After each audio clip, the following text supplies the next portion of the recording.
Question majeure, votre émission. Au cœur de la société française, à Washington, en passant par Kinshasa, Ouganda, Kigali, Nairobi, toutes les capitales du monde. Question majeure, votre émission.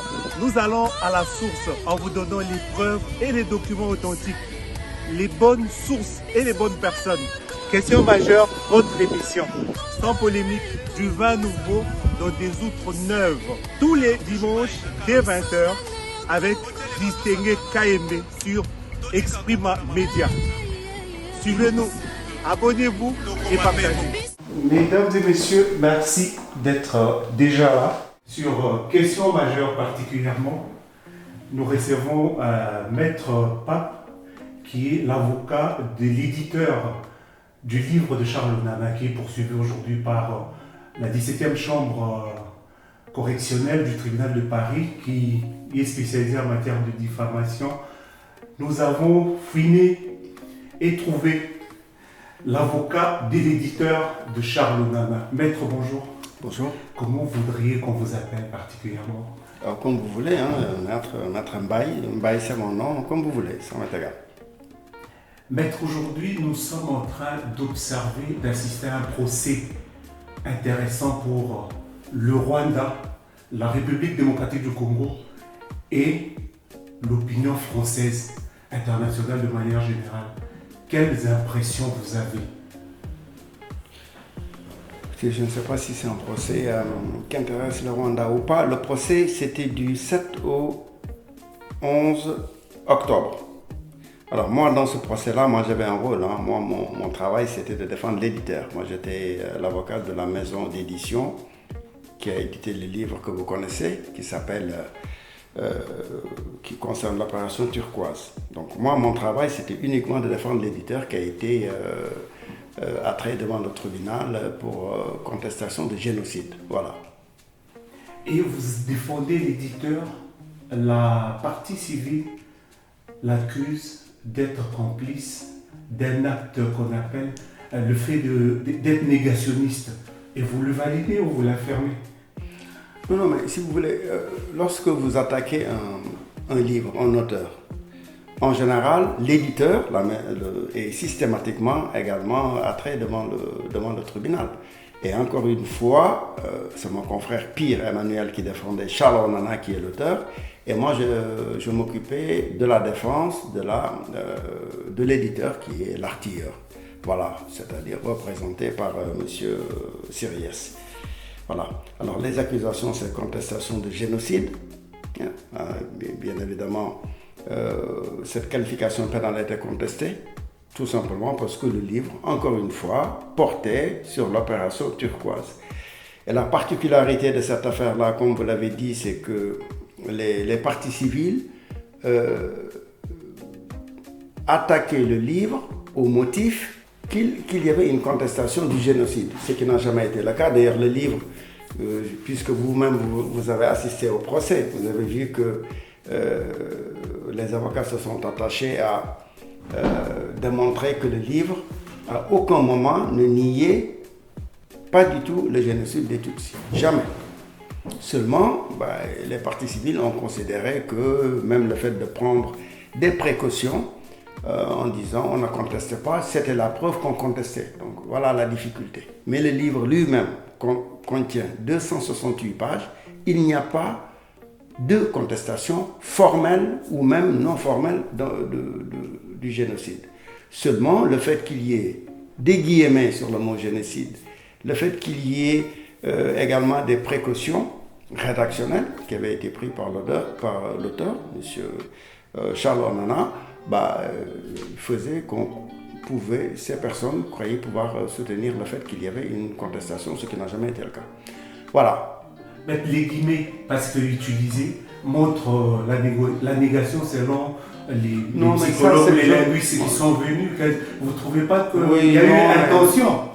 Vous savez, c'est un procès qui a duré quand même du 7 au 11 octobre. Ça a duré très longtemps. Encore une fois, qui portait sur l'opération turquoise. Vous avez vu des chefs d'état-major, des généraux, les concepteurs même de l'opération turquoise qui sont venus. Beaucoup de militaires sont venus pour montrer que le livre lui-même racontait des choses qui était confirmée par les acteurs eux-mêmes. Donc, vraiment, il n'y avait pas du tout cette contestation soutenue par les parties civiles. Voilà. Est-ce qu'il n'y a pas contestation aujourd'hui de la part des partis civils qui concordent avec les allégations de Charles Nana? Est-ce qu'on peut dire qu'il y a la manipulation politique aujourd'hui derrière ce procès? On peut dire ça. Moi, je pense que le problème principal, c'était que, voilà, c'était difficile. Vous savez, je l'expliquais même, je crois que c'est Daïba ou quelque chose comme ça qui avait interviewé Charles Onana lorsque le livre est sorti, oui, et qui est un journaliste de la BBC qui se trouve au Sénégal. Et bien, dès qu'il a interviewé Charles Onana, suite à la sortie du livre, il a été licencié par la BBC. Et voilà, c'est comme s'il y avait des forces qui refusaient, qui s'en voulaient d'abord à Charles Onana. Moi, j'avais même cru pouvoir soutenir que si quelqu'un d'autre que Charles Onana avait publié les livres, peut-être qu'il n'y aurait pas ce procès-là. Toujours est-il que ce livre ne contient pas de contestation d'un crime de génocide. Voilà. Aujourd'hui, vous défendez ce genre des problématiques ou des problèmes sur votre client, l'éditeur, et ça concerne Charles Onana qui a publié, qui est scientifique. Vous l'êtes aussi parce que docteur en droit. Est-ce que vous donnez la chance aux recherches demain, que ce soit du droit, du domaine du droit, parce que quelqu'un d'autre peut enquêter sur l'effet du TPIR, le tribunal pénal international pour le Rwanda, où il y a eu certaines choses, par exemple, qui ne sont pas du tout bonnes, selon beaucoup des avocats, ceux qui ont participé. Est-ce que vous donnez la chance demain au travail scientifique d'investigation, que ce soit journalistique, juridique ou encore politologue? C'est vrai que quand on voit ce type de procès, on se dit que c'est vrai que les chercheurs, les scientifiques ou des personnes qui veulent aborder des sujets assez difficiles peuvent avoir des craintes ou même s'auto-censurer, si c'est ce que vous voulez dire. C'est vrai que ça rend difficile, parfois peut-être, le travail scientifique. Puisqu'encore une fois, moi, le client que je défends, c'est-à-dire l'éditeur, a reçu un manuscrit. Vous savez, il y a tout un processus avant de publier un livre. Hein. Il y a des lectures, des relectures, on regarde, on fait des vérifications, mais des vérifications formelles, hein, si les sources existent, des choses de cette nature-là. Et le client que je défendais avait opéré l'ensemble de ces vérifications qui faisaient qu'il pouvait publier un livre, encore une fois, qui portait sur un événement douloureux, peut-être, l'opération turquoise, c'est tout. Donc lui-même, il a été très surpris de se voir attrait devant la juridiction pour cette qualification. Voilà. Mais c'est vrai, vous avez raison, c'est vrai que les scientifiques peuvent avoir des craintes d'aborder certains sujets. Et derrière ces craintes des scientifiques, par exemple, aujourd'hui, vous êtes en France et vous voyez bien qu'on décrit l'influence de la politique africaine sur la politique française et derrière maintenant le droit. Quelle lecture vous en faites? Oui, mais moi, en fait, je suis beaucoup plus mesuré dans ce que je pense. Hein. C'est parce que je pense que c'est vrai que est-ce qu'il y a des tentatives d'influer ou pas? Ça peut exister. Mais moi, je pense que, je ne sais pas pourquoi, mais ma conviction est que la juridiction de jugement n'est pas du tout, c'est ce que je pense, accessible à ce type de pression.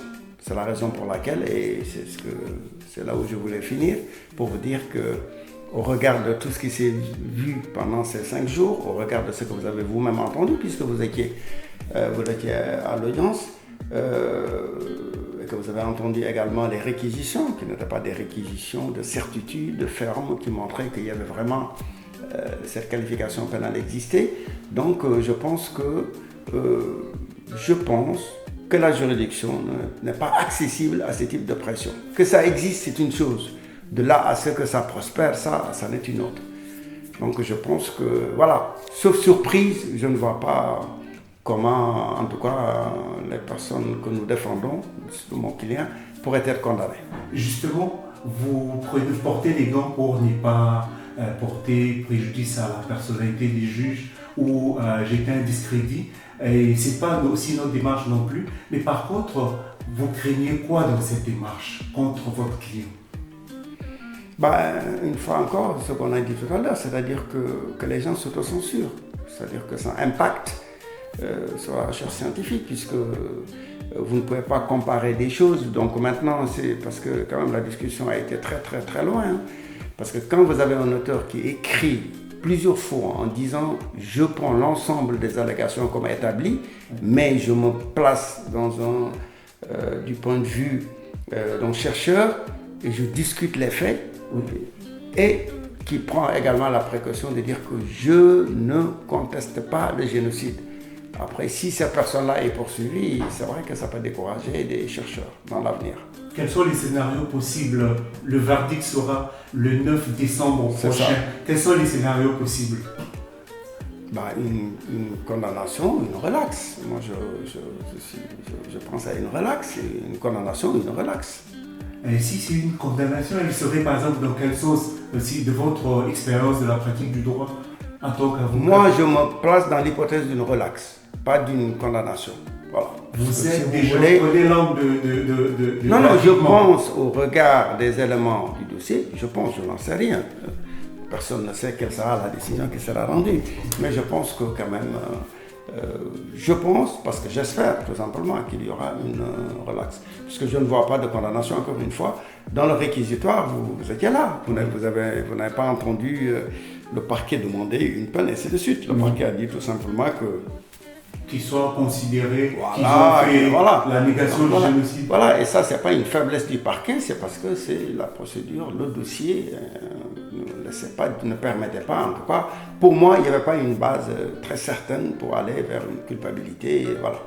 Et parce que déjà, vous êtes sur cette voie, si aujourd'hui votre client est acquitté dans ce procès relaxé, je dis, dans ce procès de Charles Onana, vous pensez exiger les dommages pour toute la réputation? Non, je pense que, vous savez, c'est pas l'hypothèse. En tout cas, moi, je défends l'éditeur, il n'est pas dans l'optique de relancer les choses. Voilà, lui, ce qu'il va établir, c'est qu'il a publié un livre. Ce livre avait un sujet de grande importance, hein, comme vous l'avez entendu. Vous avez même entendu des chefs d'état-major, des généraux de l'armée française dire qu'ils se sentaient un peu réhabilités par ce qui était contenu dans le livre. Maître, nous sommes là pour question majeure. HK Today, Extoma Télévision, nous arrivons vers la fin de notre entretien, sans abuser de votre temps. Comment vous pouvez apaiser l'opinion tant nationale qu'internationale? Ceux qui nous regardent depuis la RDC, les Amériques, partout, au Sénégal, qui vous connaissent, que vous voyez en train de défendre une cause autour d'un problème qui est tentaculaire, il faut qu'on se le dise. Quelle lecture faites par rapport à l'avenir même du continent, par rapport et en lien avec ce genre de problématiques?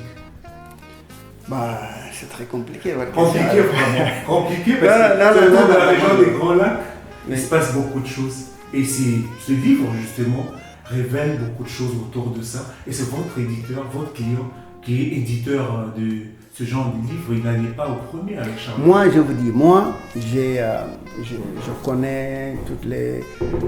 je connais j'entends toutes les tentatives qu'on peut avoir, toutes les possibilités qu'on a pour essayer d'influencer. Mais je pense sincèrement que la justice française rendra une très bonne décision. C'est-à-dire, je pense que j'ai cette conviction-là que ce sera jugé, qu'on n'aura pas de surprise. Voilà, qu'on n'aura pas de surprise négative, c'est-à-dire que on peut avoir confiance à la justice. C'est ce que je pense, sur la justice, au magistrat du siège. Voilà, vous savez. Voilà. Donc, vous êtes confiant, voilà, et vous pensez que vous gagnerez? Écoutez, je suis confiant parce que moi je ne suis pas confiant parce qu'il faut l'être. Je suis confiant parce que c'est la nature de l'affaire qui fait que je suis confiant. Voilà.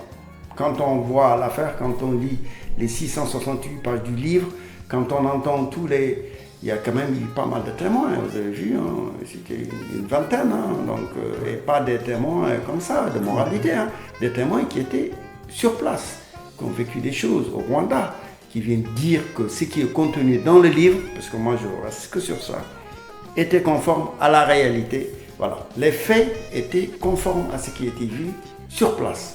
Donc voilà, l'auteur a publié, a écrit cela. Moi, auditeur, c'est ce que j'ai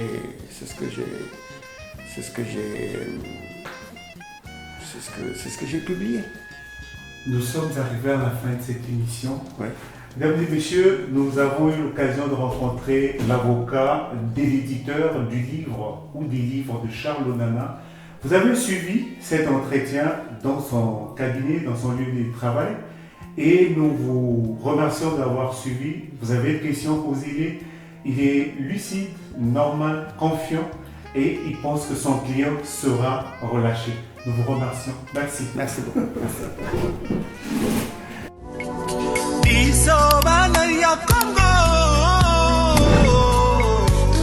Question majeure, votre émission. Au cœur de la société française, à Washington, en passant par Kinshasa, Ouganda, Kigali, Nairobi, toutes les capitales du monde. Question majeure, votre émission. Nous allons à la source en vous donnant les preuves et les documents authentiques, les bonnes sources et les bonnes personnes. Question majeure, votre émission. Sans polémique, du vin nouveau dans des outres neuves.